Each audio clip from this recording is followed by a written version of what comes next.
네, 광주메일TV 시청자 여러분 안녕하십니까? 광주형 일자리가 출범한 지 벌써 7년여가 지났습니다. 이제 어느 정도 정착이 되면서 광주는 물론 전국적으로 확산이 되고 있는데요. 광주형 일자리의 산파 역할을 한 분이시죠. 박병규 전 광주광역시 부시장님을 만나서 여러 얘기 한번 나눠보겠습니다. 부시장님 안녕하세요. 네, 안녕하세요. 반갑습니다. 반갑습니다. 네, 박 전 부시장님은 이제 기아자동차에서 근로자로 근무를 하셨었잖아요. 네, 맞습니다. 그 이후에 이제 광주시청에서 경제부시장을 역임을 하셨고, 아니 그런데 최근에는 책을 내셨어요. 네. 공장으로 간 철학소년. 이 철학소년이 부시장님이신가요? 네, 맞습니다. 그런데 어떤 계기로 해서 이 책을 내셨습니까? 그동안 제가 그 산업 현장에서 30년 이상 있었고 또 이제 행정에서 한 5, 6년 있다 보니까 궁금해 하시는 분들이 많아요. 그러니까 산업 현장에서 계셨던 분이 어떻게 이제 행정에서 일을 하게 됐는지 또 광주형 일자리를 어떻게 해서 이제 만들었는지 이렇게 이제 궁금해서 이제 묻는 분들이 계시고 또 제 나름대로도 그런 이제 경험들을 또 우리 청년들에게 좀 알리는 게 좋겠다 싶어서 책을 쓰게 됐습니다. 저도 다는 안 보고 이제 부분적으로 봤는데 좀 인상적인 부분 중에 하나가 저도 궁금했었는데, 아니 사실 부시장님 같은 경우에는 뭐 국회의원 출신도 아니시고 네. 경제 고위 관료 출신도 아니시잖아요. 그런데 경제부시장이랑 막중한 역할을 하셨어요. 네. 처음 제안을 받으셨을 때 어땠습니까?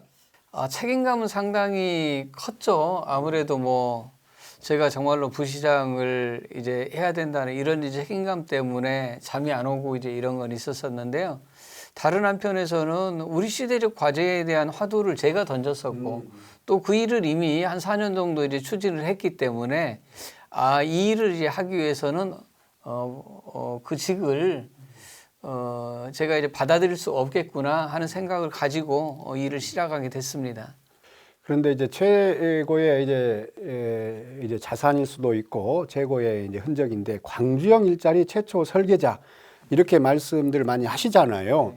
그래서 처음 이 사업을 하게 된 계기 어떤 거 있었을까요? 제가 좀 전에도 말씀드리고 우리 이제 사장님께서도 말씀하셨었는데 제가 산업 현장에서 한 30년 이상 한 35년 가까이 일을 하면서 정말 여러 이제 경험들을 하게 됐어요. 그래서 그 산업 현장에서 느꼈던 이제 일자리에 대한 어떤 이제 문제, 특히 일자리와 관련된 문제가 한국 사회 대표적인 과제라고 할 수 있는 양극화나 불평등 문제를 다 안고 있기 때문에 일자리 문제가 풀리게 된다라면은 한국 사회 문제가 자연적으로 이제 풀릴 수밖에 없다라는 이제 생각을 했고, 그것을 오랜 시간 사실 제가 고민했어요. 그러니까 광주형 일자리란 이름을 가지고 세상에 나타난 건 2014년인데 사실 그 일자리 모델을 고민한 건 제가 한 20년 됐습니다. 예, 20년 전부터 고민을 하다가 2014년도 이제 광주시 정책으로 이제 추진을 하게 된 것이죠. 예, 20년간의 고민이라는 것은 현장에 계셨을 때. 그렇습니다. 예. 자, 그러면 그 고민들이 어떤 제도권, 즉 광주광역시의 행정을 집행하는 그런 기관의 어떤 경제 책임자로서 이제 자리를 하시면서 큰 도움이 되셨고 실질적으로 기대한 만큼 그런 성과를 내셨다고 생각하십니까? 저는 굉장히 감사하게 생각을 하는 게 처음에 이 일을 시작할 때만 하더라도 사실 그 대부분 다 반대했던 일입니다. 저도 반대. 예. 기대를 크게 안 했어요. 예, 그렇습니다. 예. 왜냐하면 될 수 없는 일을 한다라는 것 때문에 대부분 다 반대했었는데 이게 일정한 시간이 흐르고 나서 반신반의하는 분위기가 형성되더라고요. 될 것도 같은데 아니 안 되지 않을까? 이러면 이제 수많은 협력과 갈등이 반복되는 기간을 거쳤잖아요. 그러다 지금은 사실 다 이제 됐구나 확신 또 자신감 또 광주형 일자리가 하나로 그치는 게 아니라 제2의 제3의 광주형 일자리로 가자 이런 이제 말씀들을 하시는 걸 보면서 너무 사실 이제 감사하게 생각하고 있죠. 그게 말씀하시는 과정에 나왔는데요.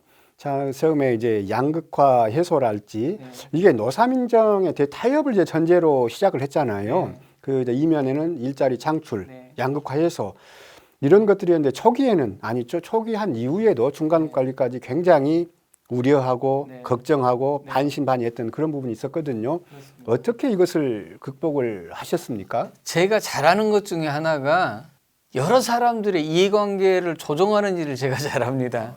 네, 그래서 제가 그게 이제 타고난 것인지 아니면 쭉 어떤 제 삶 속에서 그런 이제 기회가 많이 있어서 그러는 건지 모르겠는데 다양한 이해관계들을 제가 이제 잘 조정할 수 있었던 건 제가 경청을 좀 잘하는 편입니다. 그래서 상대 얘기를 충분히 들어주고 나면 해법을 내놓지 않아더라도 한 80%는 이미 이제 해결이 되는 거나 마찬가지입니다. 많이 들어주면. 예, 그렇습니다. 그래서 노사민정의 의견들 쭉 듣다 보니까 공통된 건 뭐냐면은 좋은 일자리를 만들자는 거예요. 예. 그러니까 기업도 역시 일자리를 만들고 싶어요. 새로운 투자를 하고 싶어요. 근데 이윤이 나야 된다라는 것이죠. 그런 점에서 이윤이 난다라면 우리는 얼마든지 투자를 할 수 있겠다.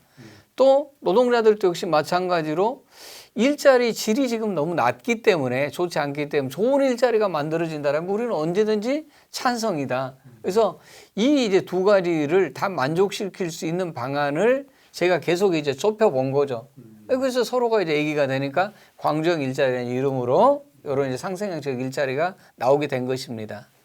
그런데 이 일자리의 어떤 차별과 불평등을 해소 또 양질의 일자리 창출을 위해서는 사실 이 관공서 또 해당 주체자뿐만 아니라 근로자랄지 사용자뿐만 아니라 이 지역사회의 역할도 클 것 같다 이런 생각이 들거든요. 당연합니다. 왜냐하면 이 일자리란 게 저는 광주형 일자리가 크게 두 가지 의미가 있다라고 생각을 해요. 광주형 일자리 성공이란 게 어떤 거냐면 첫 번째는 일자리가 도대체 뭐냐에 대한 근본적인 질문을 던졌다라는 것이 저는 큰 의미가 있다라고 생각을 하고요.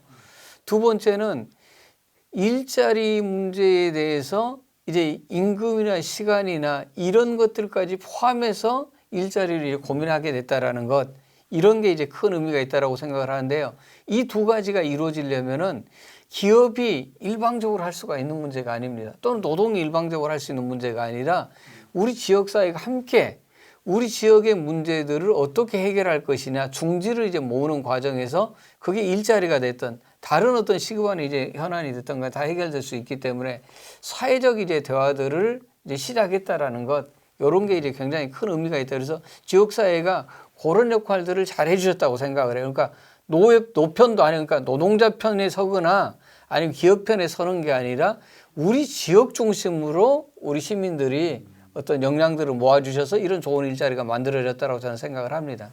그런데 부시장님, 사실 이제 광주형 일자리가 이제 창출이 돼서 이제 시작을 한 것은 맞지만 전반적으로 이제 코로나 팬데믹 시대가 겹쳐서 이 일자리가 갈수록 줄고 있거든요. 더 큰 문제는 괜찮은 일자리가 중요한데 이게 좀 많이 좀 줄고 있고 그게 기대치상으로 늘어나지 않고 있는 것, 저는 그렇게 생각하는데 이게 사회적으로 큰 적지 않은 문제일 것 같습니다. 네, 사실 광주형 일자리를 추진하면서 코로나를 예상해 본 적은 없습니다. 누구도 예상 못한 게 이제 코로나이기 때문에.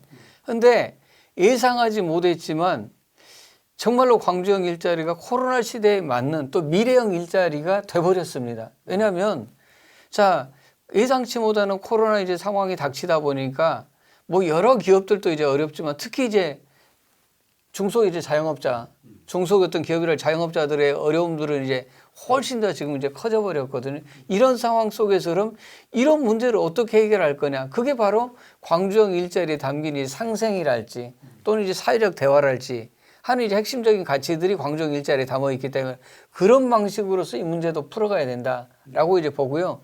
특히나 우리가 산업 대전환 시기를 맞이해서 정의로운 전환을 얘기하고 있지만 그 정의로운 전환이 어떤 것이어야 되고 또 어떻게 해야 되는 것이냐라는 이제 사실 숙제가 있는 겁니다. 이런 것도 역시 마찬가지로 지역사회가 광주형 일자리를 만들어갔던 그 방식으로 풀어가면 그게 바로 우리들이 일테면 가지고 있는 역량들을 모아서 이제 해결할 수 있기 때문에 또 우리는 해봤던 이제 경험이 있기 때문에 그런 점에서 저는 광주가 가장 이런 문제에 대해서 빠른 어떤 해답을 찾을 것이라고 저는 보고 있습니다. 그러면 그 경제적인 관측에서 산업적인 측면에서 보면 광주가 일자리 차원에서 보면은 그렇게 환경이 열악하지 않다 이렇게 뭐 자원이랄지 경제 환경이랄지 이렇게 보시는 겁니까? 어떻습니까? 사실 일부에서는 광주가 기업하기 상당히 어려운 도시 중 하나로 꼽히는 면도 그렇게 지적들을 하시는 면도 있거든요. 사실 그거는 이제 그 낙인 효과, 뭐 프레임 이런 얘기를 하잖아요. 광주 시민들이 그래도 우리나라 어떤 이 대한민국 역사에서 보면은 늘 정의로운 일에 앞장섰단 말이에요.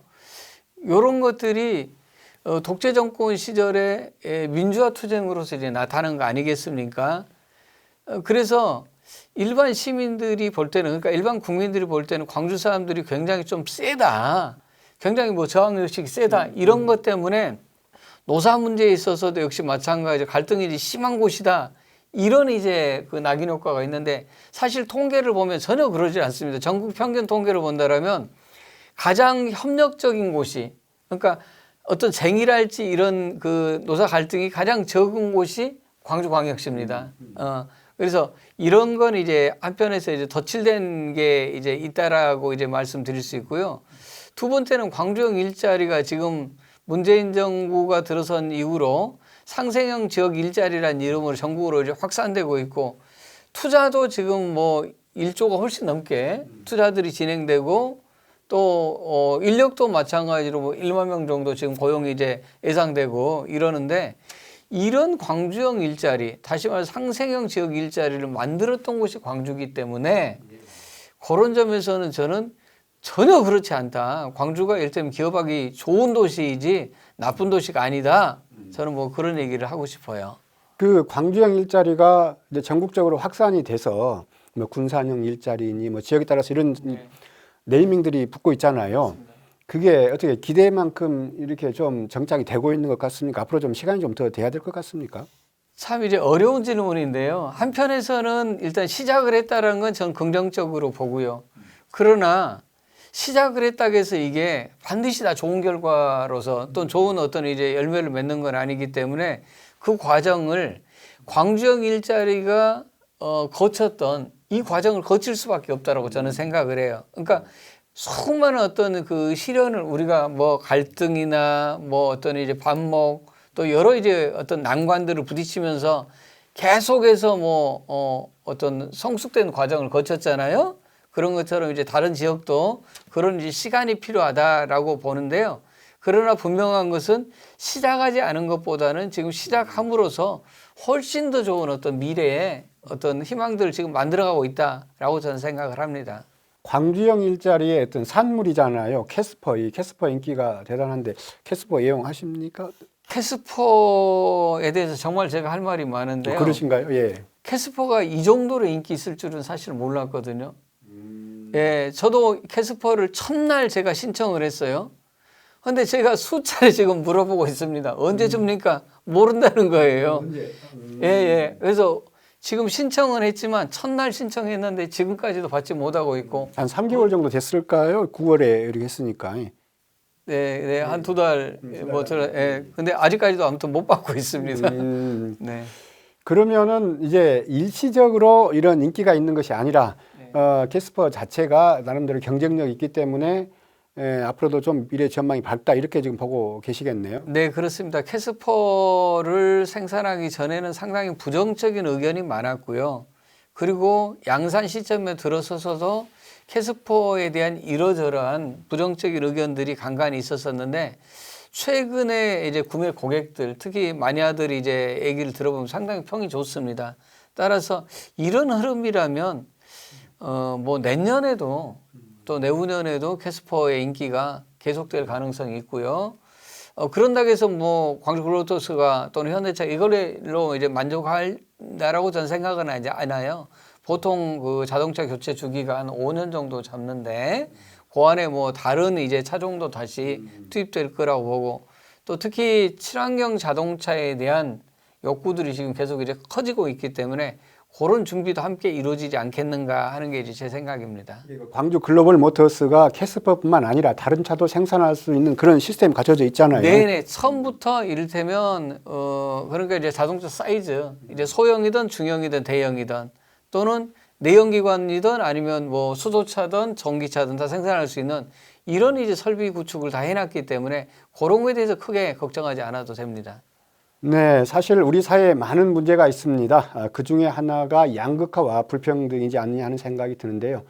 지역 간, 계층 간 심화되고 있는 이 양극화와 불평등을 해소하지 않고는 결코 미래의 희망을 전망해 보기 힘든 실정입니다. 그중 하나가 바로 이 광주형 일자리로 인식이 되고 있는데요. 오늘 광주형 일자리의 산파 역할을 맡으셨던 박병규 전 광주시 부시장과의 대담 여기서 마치겠습니다. 감사합니다. 고맙습니다.